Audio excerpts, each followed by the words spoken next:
বাংলাদেশের গৌরব গাথা বিপন্ন হবে।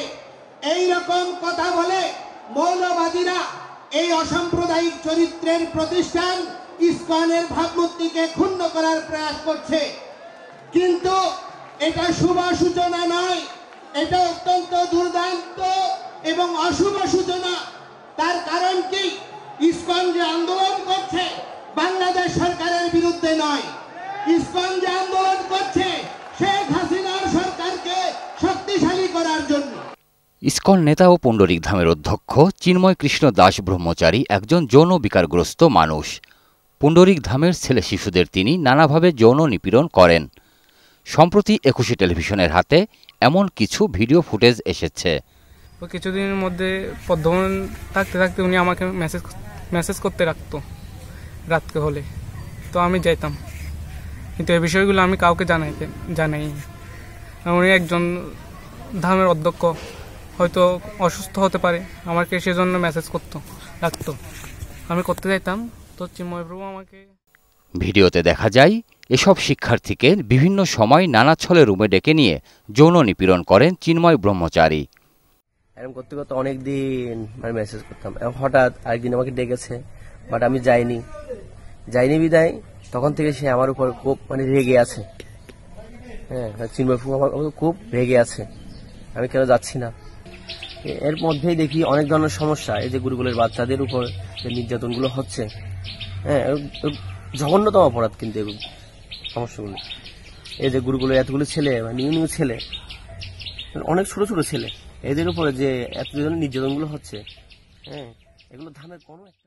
শিশুদের যৌন নিপীড়নের দায়ে 2023 সালে একবার তার উপর সাময়িক বিধিনিষেধও দেয় যুক্তরাজ্যে অবস্থিত ISKCON international child protection office. এমন একটা চিঠি 21 টেলিভিশনের হাতে এসেছে।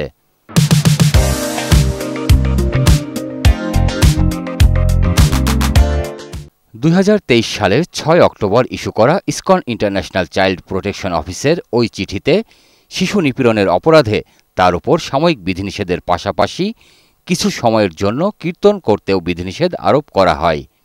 তাকে শিক্ষাদানেও বিরত থাকতে বলা হয়।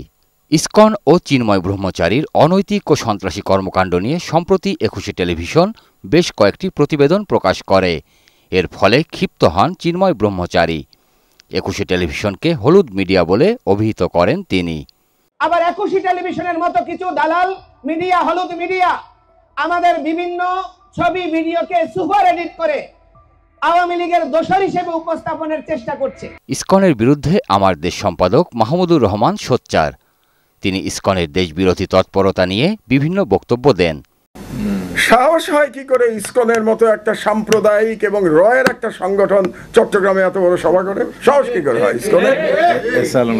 এবং ইসকনের এর মধ্যে আপনি দেখবেন সব ছাত্রলীগ যুবলীগের গুন্ডারা বসে আছে। এতে ক্ষিপ্ত হন ইসকন নেতা চিন্ময় ব্রহ্মচারী। তিনি 7 দিনের মধ্যে মাহমুদুর রহমানকে ক্ষমা চাওয়ার আলটিমেটাম দেন। মাধ্যমে জনাব মাহমুদুর রহমানকে অবহিত করতে চাই, তিনি যদি তার বক্তব্য পরিহার করে দুঃখ প্রকাশ করে জাতির কাছে ক্ষমা চায়, তাহলে আমরা তাকে সাধুবাদ জানাবো। অন্যথায় তার বিরুদ্ধে কঠোর কর্মসূচি ঘোষণা এবং আইনি পদক্ষেপ গ্রহণ করা হবে। ভক্তরা চিন্ময় দাসকে ডাকেন চিন্ময় প্রভু নামে, কিন্তু সংগঠনের শৃঙ্খলা বিরোধী কার্যকলাপের কারণে তিনি সহ আরও কয়েকজনকে চলতি বছরের জুলাই মাসে ইসকন থেকে বহিষ্কার করা হয়। 2023 সালে দেওয়া ইসকন ইন্টারন্যাশনাল চাইল্ড প্রোটেকশন অফিসের বিধিনিষেধের সূত্র ধরেই তাকে বহিষ্কার করা হয়। সঞ্জয় অধিকারী, 21 টেলিভিশন, ঢাকা। কখনো জামায়াত বানানোর চেষ্টা করছে। ইসকন সংস্কৃতিতে বিশ্বাসী। কোন সংস্থা যদি সংস্কৃতি মনে হয়, কোন সংস্থা যদি প্রগতি মনে হয়, কোন সংস্থা যদি সাম্যের গাথা গান গায়, সেই সংস্থা কখনো উগ্রবাদী জঙ্গি হতে পারে না। আজকে